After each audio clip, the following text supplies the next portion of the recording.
My name is Eddie McGrath. I'm 43 years of age. I'm married to my wife Joanne. We have 3 beautiful children, Dylan, Ellie and Darcy, and we live here in the wonderful region of Belturbet in Cavan. I've been making baskets now probably somewhere between 8 and 9 years. It's something I discovered out of chance really, and just kind of took into it, and the more I'd done it, the more I kind of wanted to do it really. I find it's very absorbing. Like there's traditional baskets, there's baskets that you make yourself. That's what I'd say basket making itself is a very individual thing. You learn the basic techniques, but you'll discover then your own way of and style of making and things that you want to make. Yeah, in that sense it's been very fulfilling for me since I discovered it really, you know. I trained as a butcher for most of my life, among other jobs as well, but butchering was really the main job I done for a long time. And I said about 8-9 years ago, 10 years ago, I was looking for a change in direction. I didn't know what to do really, and I had a young family at the time, and we had to kind of think about how we're going to support them. So a neighbour across the fields there, they cleared about 6 acres of land and they planted willow for biomass fuel. So I was watching them do that, and the willow grew quite quickly, and then the machines came in and they cut it down and it seemed to grow back again. So that initially procured my interest in growing a material. So I just started researching it, and somewhere along the lines, I can't remember where, baskets popped up, and I was just kind of drawn to them a little bit, the different styles and shapes and colours of the willow. So I started looking into baskets. I got in touch with a gentleman by the name of Joe Hogan. He's based down in Connemara. He runs basket making classes. He's been making baskets in Ireland since the early 70s. Lovely gentleman he is. So I travelled down to Joe, done some courses with him, and as I said, it's the first time I picked up a few rods, I just felt, you know, this is what I want. You know, I liked it. Although it was quite hard at the start, and still can be by times, you're constantly learning, you know. I knew then that you'd go to a class and you'd learn something, but I didn't have the materials to practice what I'd been taught. I wanted to plant some willow, so I did. So I got some cuttings, we planted them, they grew quite well actually. And then I had the materials then that I could work with. So from there on in, it was really a constant thing of practice. You know, learn to make one basket and keep making it until you get to the stage where the frustration goes. You know, when you're learning something new and it can be a bit difficult, but if you just keep pushing and keep pushing, it becomes more fluent and more easier to do. And I suppose a big part of it is learning about the material itself.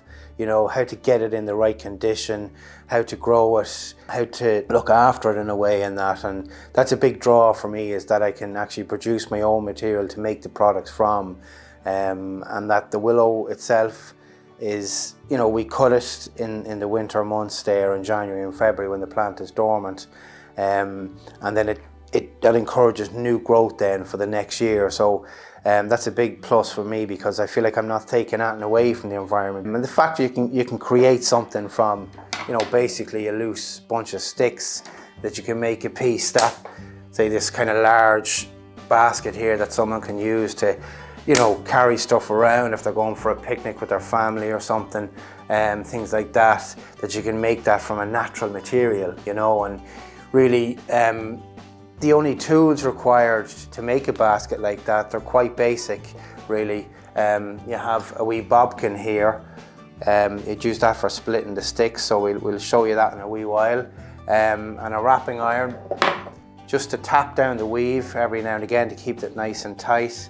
And just a wee clippers then to clip off the end of the rods when you're finished weaving. And basically that's all you need to make, you know, the majority of basket make. That's really all there is. It's just them and your hands and your mind, and you just kind of go at it and kind of get things done, you know.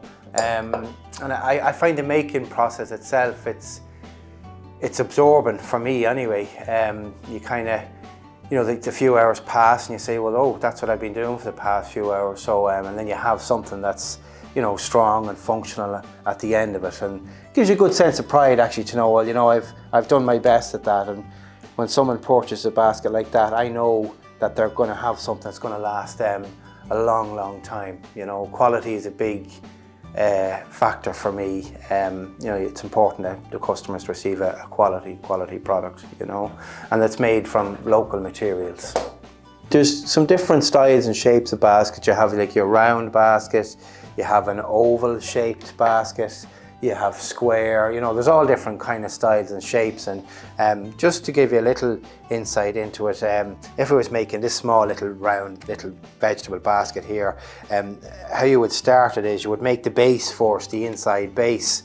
So it would be something like that there. So you'd have 1, 2, 3, 4, 5, 6 initial base sticks, and you do a pairing weave then to get it started. So it should start to look like that. So to do that, as I said, you'd start off with your 6 base sticks, and you'll start off then by using your bodkin. This is your bodkin, your basket maker's tool. So we're actually going to split these sticks. So we'll just push the bodkin through like that. So you can see there, I've actually split the stick, I've pushed the bodkin through it. And we'll also do that with the other 2 as well.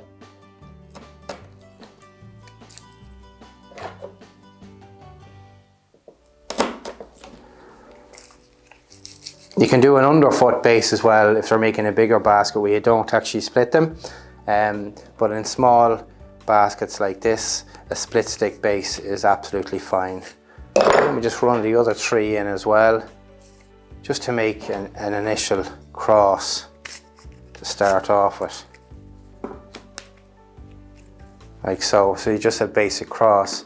Then we'll just take our first 2 weavers. These ones roughly about 4 foot long, thereabouts, and we take them by the tip end and we just insert them in through that gap. Kind of push them through a little bit. And then we just start pairing with our 2 rods. So one comes to the front, one goes to the back and turn. And just repeat that process. To the front, to the back and turn. The 2 tips there, just pull them over out of the way and weave around them. You find in basket making, as you're making, your thumbs, they do a lot of work. Both your thumbs do a lot of work. Sometimes you may have to use your chin as well, you know, whatever body part is there, really. And everyone has their own way or position they like to work in. I find I like to work on this chair at this little table. Other people would have a plank, they refer to it as a plank on a slope in front of them. So whatever position you find comfortable, really. So now we have our cross and the slot is tied. So now we have to start opening these out to try and form these into a circle, to start spreading out our base sticks. So again, we just bend it down like that, and now we start pairing with these 2 rods. So one goes in, and the other goes out. And again, bend the base stick down to create that space, and bring the weaver into that position. So out and back in. And I like to twist the wrist, it just encourages the rod to flow inward. All the way down, create the space, and back in, out, all the way down. And again, this finger here is just going to help keep that rod down, because if I don't put that finger there, it tends to go up a little bit. So that'll keep that there.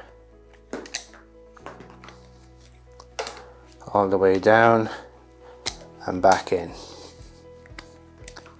You know, for people starting out in basket making, probably, you know, making the base, whether it be square, oval or round, is probably one of the most difficult things. But again, it's just practice, really. And after a while, then your hands kind of, the fingers start to remember what to do. And you kind of just walk away. These rods were cut last January. And then they were left to season for about 5 months until they were fully dry. And then in order to make a basket from then, I had to re-soak them. So I had to soak them for about 6 days to make them pliable enough to work with. Again, it's about having that connection with your material. You know, there's lots of willow out there, there's lots of different types of willow, that have different characteristics, and it depends on the field they're grown in, the soil type and everything. So again, it's about just building your connection and understanding your materials and getting them to do what you want them to do, you know, instead of the other way around. So you can see I'm just bringing the rod out and back in. I find myself very fortunate here to live in this beautiful region. Here it's very tranquil, and it's a lovely place to rear your family. So that's how you would start a base for a round basket. Your 6 base sticks, your 2 weavers, start your pairing and slowly start to spread out these base sticks. And really, from when I first pick up when I start to make a basket like that, that's what I really enjoy, is that you're focused in, you're constant from the minute you start. You know, you're bending, you're shaping, you're checking until the very, very end, until I put the finished product down and maybe clip the last little rod. It's that connection to the material and the product you're trying to make. That's really what I enjoy about it, that focus it gives me as a person. When I first started out, as I said, I had a young family to support. You know, there was financial pressure there, there still is, but I never focused on the money aspect of the making. I went to a course one time with a different maker, and they said to me, you know, there's no money in this, and I just let that totally and utterly go over my head. It's something I never focused on. I decided I wanted to learn something, and that's what I was going to do. I didn't think about the money or what am I going to get out of it. I was thinking about, you know, well, what am I going to learn? What am I going to become? And there has been some challenging times, and there still is. But I have to say my wife Joanne has been very, very supportive in that. She's been a great encouragement to me. And I also was very lucky too to travel to Somerset to work at basket making.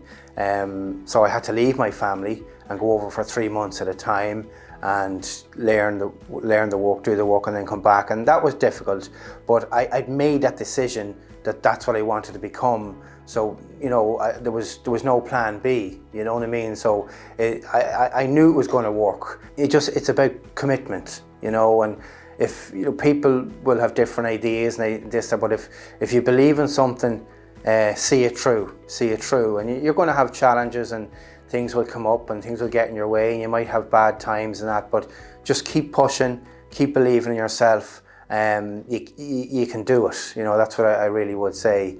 And get in touch with people that are maybe in a similar trade, whether it be basket making, pottery, painting, whatever it is, and you know, listen to their stories they have to tell you. If they've been down the road further than you, they'll offer you some good advice, you know. And I find that in the craft sector, most people are kind of open in that and they're willing to help out.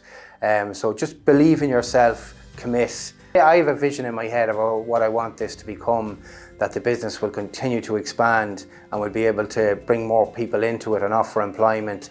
I can see it, I can see this picture in my head, and you know, we're taking steps to get there. And you know, sometimes you might have to take a step backwards in order to go forward. Just recent planting season, I planted 2,000 willow cuttings in the ground, because you know, source material is a constant bone of contention. You know, it seems to never be enough. So over the next 3 years, we'll continue that. We'll continue to plant more and more and more. We'll invest then in machine cutting to harvest the willow.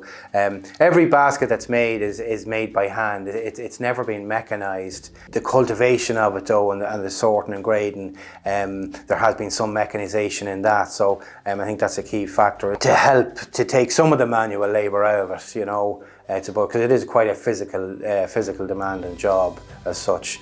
But to anyone looking to do something, in whatever field they choose, just if you make your decision, stick with it and believe in yourself.